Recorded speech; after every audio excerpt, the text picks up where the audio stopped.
बूढ़ी काकी। बुढ़ापा बहुधा बचपन का पुरआगमन हुआ करता है। बूढ़ी काकी में जीवास्वाद के सिवा और कोई चेष्टा न थी और न अपने कष्टों की ओर आकर्षित करने का रोने के अतिरिक्त कोई दूसरा सहारा ही।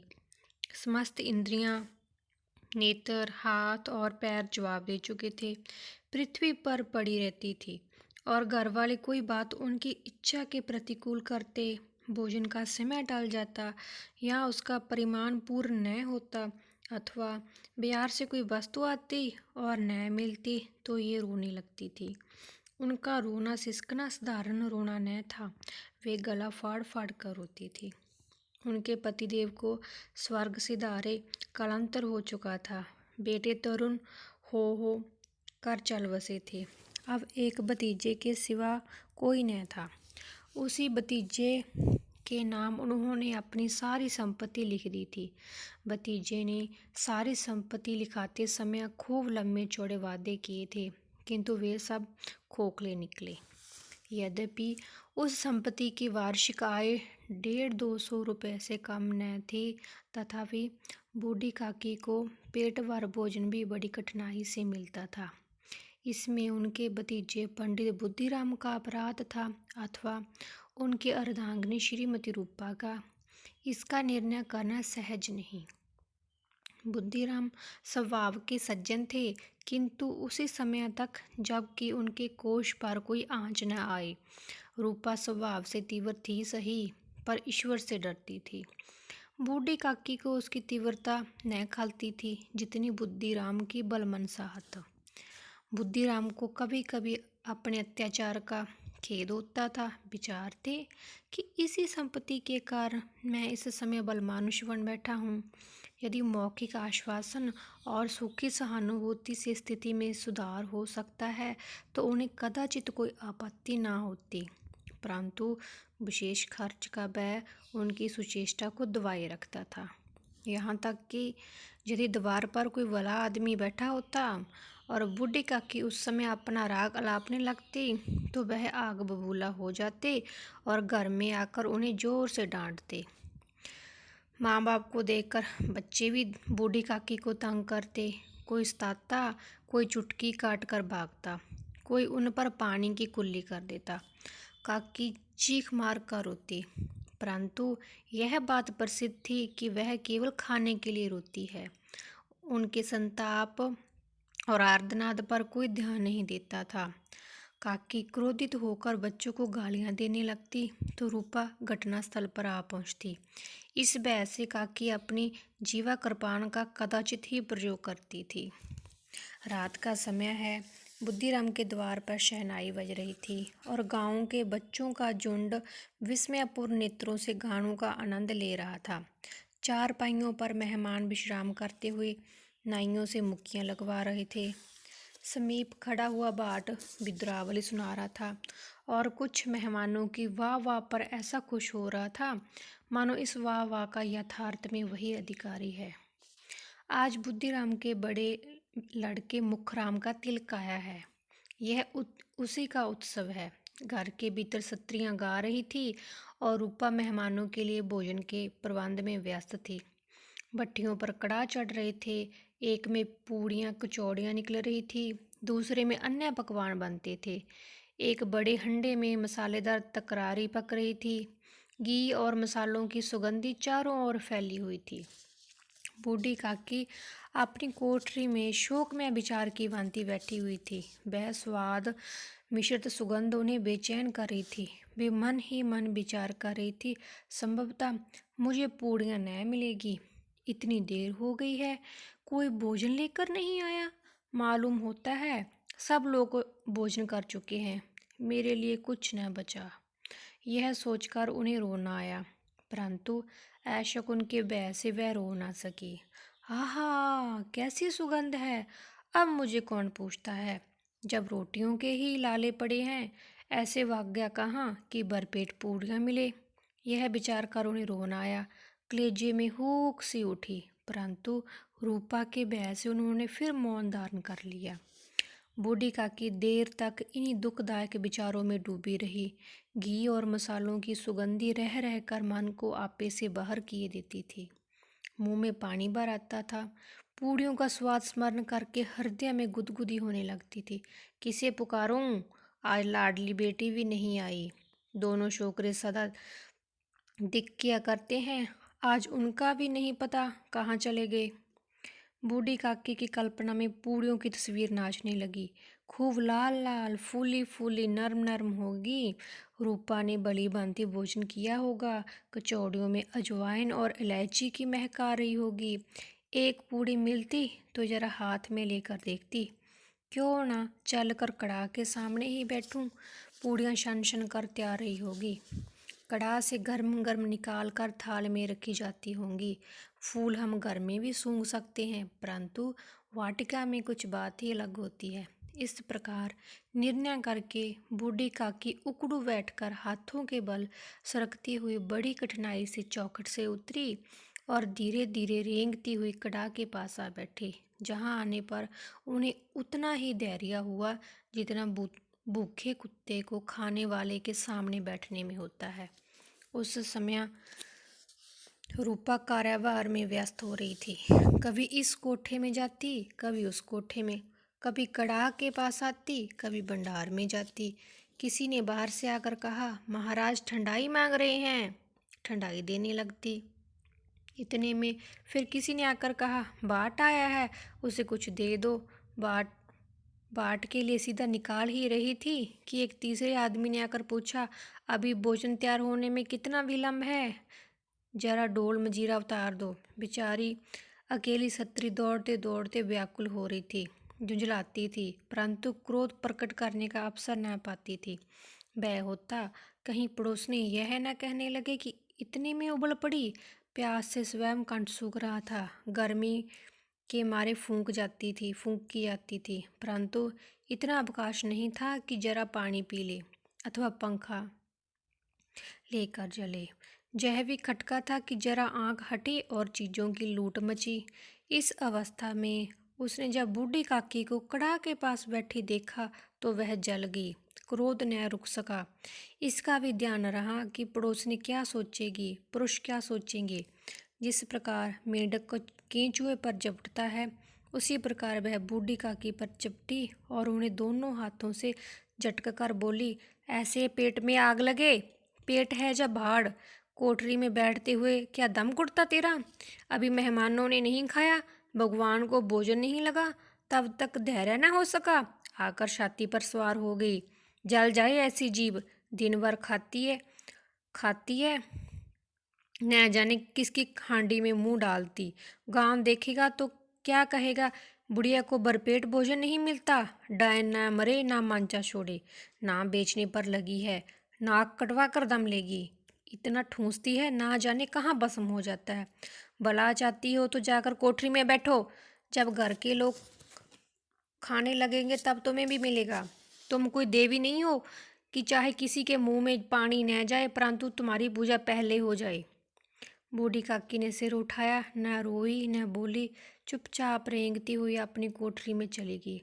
आवाज़ ऐसी कठोर थी कि हृदय और मस्तिष्क की संपूर्ण शक्तियाँ, संपूर्ण विचार और संपूर्ण भार उसी की ओर आकर्षित हो गए थे। नदी में जब कगार का कोई विहृद खंड कटकर गिरता है तो आसपास का जल समूह चारों ओर उसी स्थान को पूरी तरह पूरा करने के लिए दौड़ता है। भोजन तैयार हो गया। आंगन में पत्तलें पड़ गई। मेहमान खाने लगे। स्त्रियों ने गीत गाना आरंभ कर दिया। मेहमानों के नाई और सेवकगण भी उसी मंडली के साथ किंतु कुछ हटकर भोजन करने बैठ गए, परंतु सभ्यता अनुसार जब तक कि सब खा न चुके कोई उठ नहीं सकता था। बूढ़ी काकी अपनी कोठरी में जाकर पश्चाताप कर रही थी। मैं कहाँ से कहाँ गई। उन्हें रूपा पर क्रोध नहीं था, अपनी जल्दबाजी पर दुख था।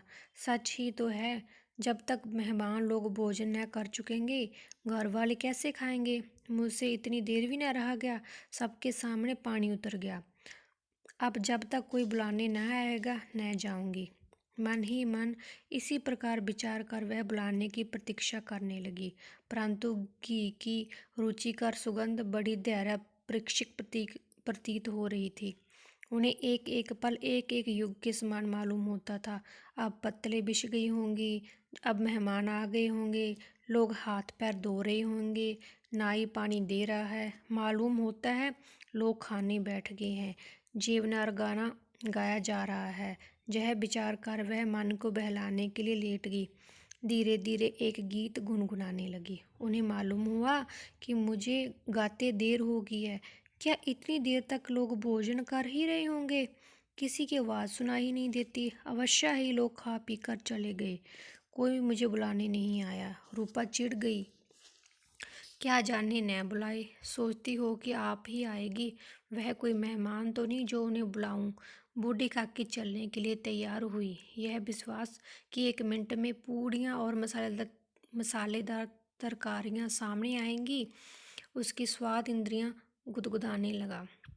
उन्होंने मन में तरह तरह के मंसूबे बांधे। पहले तरकारी से पूड़ियाँ खाऊंगी, फिर दही और शक्कर से कचौरियाँ रायते के साथ मज़ेदार मालूम होंगी।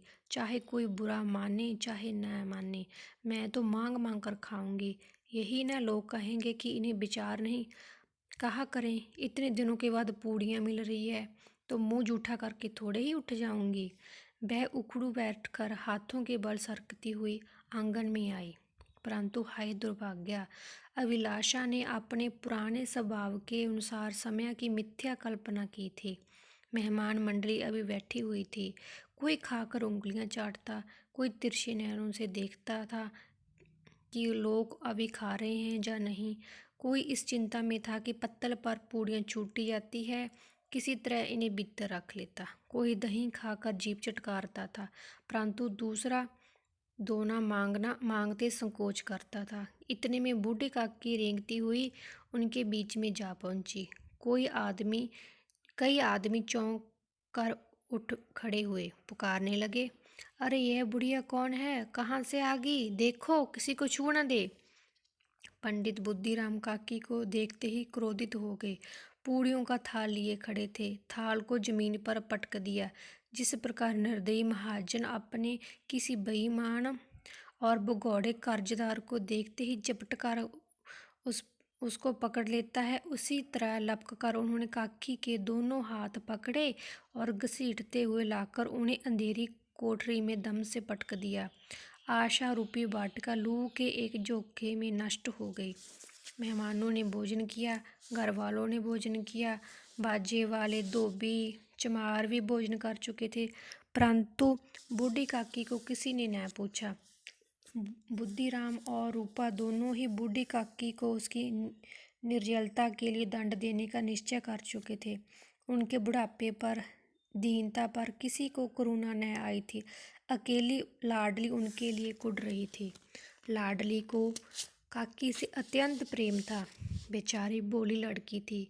बाल विनोद और चंचलता की उसमें गंध तक न थी।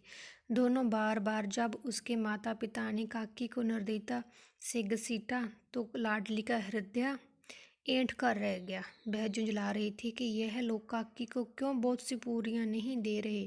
क्या मेहमान सब की सब खा जाएंगे? और यदि काकी ने मेहमानों से पहले खा लिया तो क्या बिगड़ जाएगा? वह काकी के पास जाकर उन्हें धैर्य देना चाहती थी, परंतु परंतु माता पिता के भय से न जाती। उसने अपने हिस्से की पूड़ियाँ बिल्कुल न खाई थी, अपनी गुड़िया की पिटारी में बंद कर रखी थी। उन पूड़ियों को काकी के पास ले जाना चाहती थी। उसका हृदय अधीर हो रहा था। बूढ़ी काकी मेरी बात सुनते ही उठ बैठेगी, पूड़ियाँ देकर कैसे प्रसन्न होगी, मुझे खूब प्यार करेगी। रात को 11 बज गए थे। रूपा आंगन में पड़ी सो रही थी। लाडली की आंखों में नींद न थी। काकी को पूड़ियाँ खिलाने की खुशी उसे सोने न देती थी। उसने गुड़िया की पिटारी सामने ही रखी थी। जब विश्वास हो गया कि अम्मा सो रही है तो वह चुपके से उठी और विचारने लगी, कैसे चलूं? चारों ओर अंधेरा था, केवल चूल्हों में आग चमक रही थी और चूल्हों के पास एक कुत्ता लेटा हुआ था। लाडली की दृष्टि द्वार के सामने वाले नीम की ओर गई। उसे मालूम हुआ कि उस पर हनुमान जी बैठे हुए हैं। उनकी पूँछ, उनकी गदा सब स्पष्ट दिखलाई दे रही है। मारे भय के उसने आंखें बंद कर ली। इतने में कुत्ता उठ बैठा। लाडली को हिम्मत आई। कई सोए हुए मनुष्यों के बदले एक भागता हुआ कुत्ता उसके लिए अधिक धैर्य का कारण हुआ। उसने पिटारी उठाई और बूढ़ी काकी की कोठरी की ओर चली गई। बूढ़ी काकी को केवल इतना स्मरण था कि किसी ने मेरा हाथ पकड़कर घसीटे। फिर ऐसा मालूम हुआ जैसे कोई पहाड़ पर उड़ाए लिए जाता है। उनके पैर बार बार पत्थरों से टकराए। तब किसी ने उन्हें पहाड़ पर से पटका और वे मूर्छित हो गई। जब वे सचेत हुई तो किसी की जरा भी आहट न मिलती थी।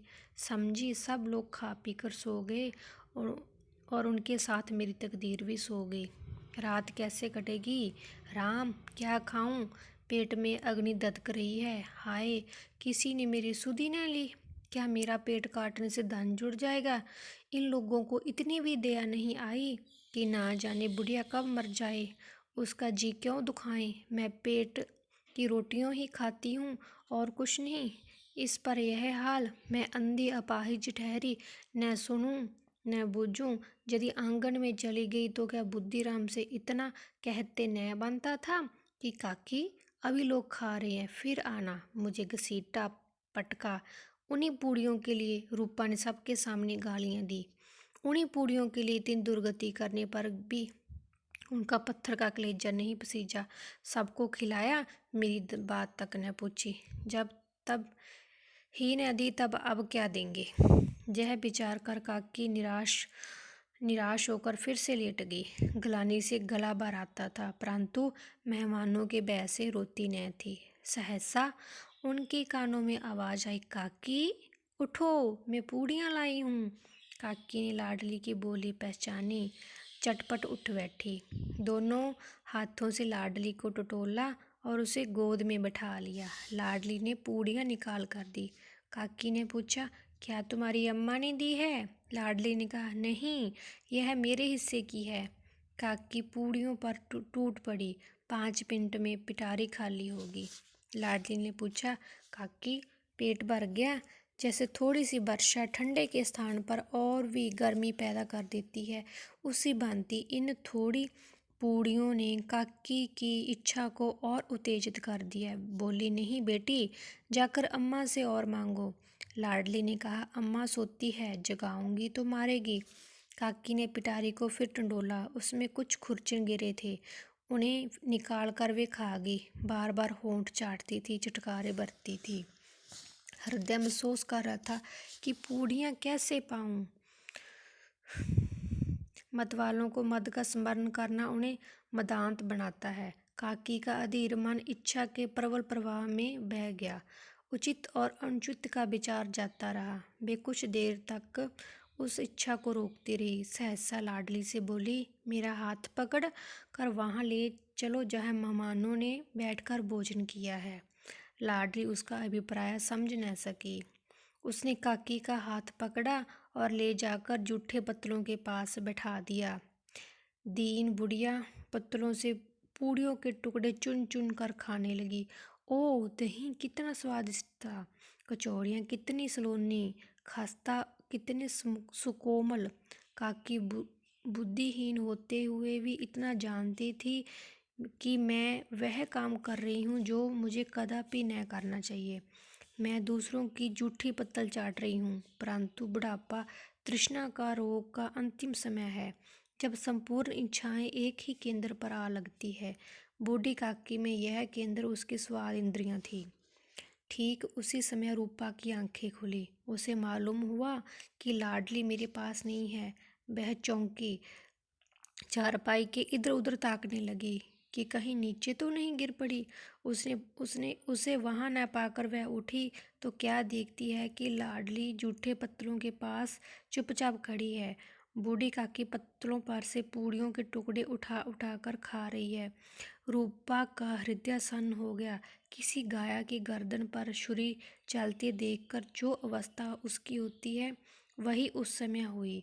एक ब्रह्मानी दूसरों की जूठी पत्तल टंडोले, इससे अधिक शोक में दृश्य असंभव था। पूड़ियों के कुछ ग्रासों के लिए उसकी चचेरी सास ऐसा पतित और निष्कृष्ट कर्म कर रही है, यह वह दृश्य था कि जिसे देखकर देखने वालों के हृदय कांप उठते थे। ऐसा प्रतीत होता था मानो जमीन रुक गई, आसमान चक्कर खा रहा है, संसार पर कोई आपत्ति आने वाली है। रूपा को क्रोध न आया। शोक के सम्मुख क्रोध कहाँ, करुणा और भय से उसकी आंखें भर आई। इस अधर्म के पाप का भागी कौन है? उसने सच्चे मन से गगन मंडल की ओर हाथ उठाकर कहा, परमात्मा, मेरे बच्चों पर दया करो, इस अधर्म का दंड मुझे मत दो, नहीं तो मेरा सत्यानाश हो जाएगा। रूपा को अपने अन्याय पर इस प्रकार प्रत्यक्ष रूप में कभी न देख पड़े थे। वह सोचने लगी, हाय कितनी निर्दयी हूँ मैं, जिसकी संपत्ति से मुझे 200 रुपया वार्षिक आय हो रही है, उसकी यह दुर्गति, और वो मेरे कारण। हे दया में भगवान, मुझसे बड़ी भारी भूल हो गई है, मुझे क्षमा कर दो। आज मेरे बेटे का तिलक था, सैकड़ों मनुष्यों ने भोजन पाया, मैं उनके इशारों की दासी बनी रही, अपने नाम के लिए सैकड़ों रुपए खर्च किए, परंतु जिसकी बदौलत हजारों रुपए खाए, उसे इस उत्सव में भरपेट भोजन न दे सकी, केवल इसी कारण कि वह वृद्ध और असहाय है। रूपा ने दिया जलाया, अपने भंडार का द्वार खोला और एक थाली में संपूर्ण सामग्रियां सजाकर बूढ़ी काकी की ओर चली गई। आधी रात जा चुकी थी। आकाश पर तारों के थाल सजे हुए थे और उन पर बैठे हुए देवगण स्वर्गीय पदार्थ सजा रहे थे, परंतु उनमें किसी को वह परम आनंद प्राप्त न हो सकता था जो बूढ़ी काकी को अपने सम्मुख थाल देखकर प्राप्त हुआ। रूपा ने बड़े गले से कहा, काकी उठो, भोजन कर लो, मुझसे आज बड़ी भूल हो गई है, उसका बुरा न मानना, परमात्मा से प्रार्थना कर दो कि वह मेरा अपराध क्षमा कर दे। भोले भाले बच्चों की भांति जो मिठाइयाँ पाकर मार और तिरस्कार सब भूल जाता है, बूढ़ी काकी वैसे ही सब बुलाकर बैठी हुई खाना खा रही थी। उनके एक एक रोए से सच्ची दुआएं निकल रही थी और रूपा बैठे इस स्वर्गीय दृश्य का आनंद लेने में मगन थी। धन्यवाद।